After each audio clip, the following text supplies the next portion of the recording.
સાબરકાંઠા જિલ્લાથી મહત્વના સમાચાર આવી રહ્યા છે ત્યારે નમસ્કાર દોસ્તો, જીકે ટીવી ન્યૂઝમાં આપનું સ્વાગત કરું છું। કોશીના તાલુકાના દાંતિયા ગામે વીજળી પડતા યુવકનું કરુણ મોત નીપજ્યું હતું। ગાજવીજ સાથે વરસાદ દરમિયાન ઘર નજીક વીજળી પડી હતી।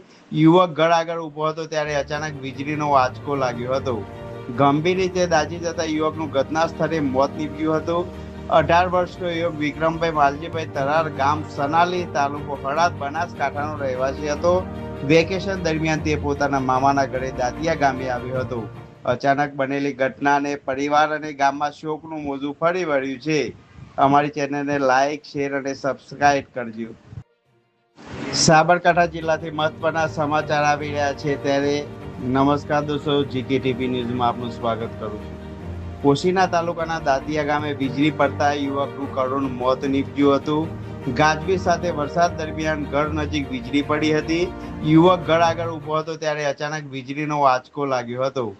ગંભીર રીતે દાઝી જતા યુવકનું ઘટના સ્થળે મોત નીપજ્યું હતું। 18 વર્ષનો યુવક વિક્રમભાઈ માલજીભાઈ તરાર, ગામ સનાલી, તાલુકો હળાદ, બનાસકાંઠાનો રહેવાસી હતો।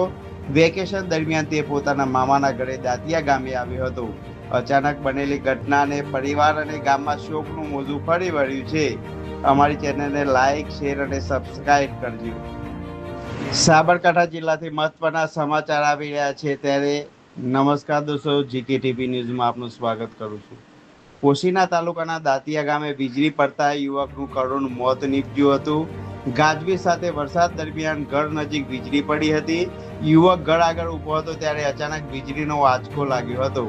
ગંભીર રીતે દાઝી જતા યુવકનું ઘટના સ્થળે મોત નીપજ્યું હતું। 18 વર્ષનો યુવક વિક્રમભાઈ માલજીભાઈ તરાર, ગામ સનાલી, તાલુકો હળાદ, બનાસકાંઠાનો રહેવાસી હતો।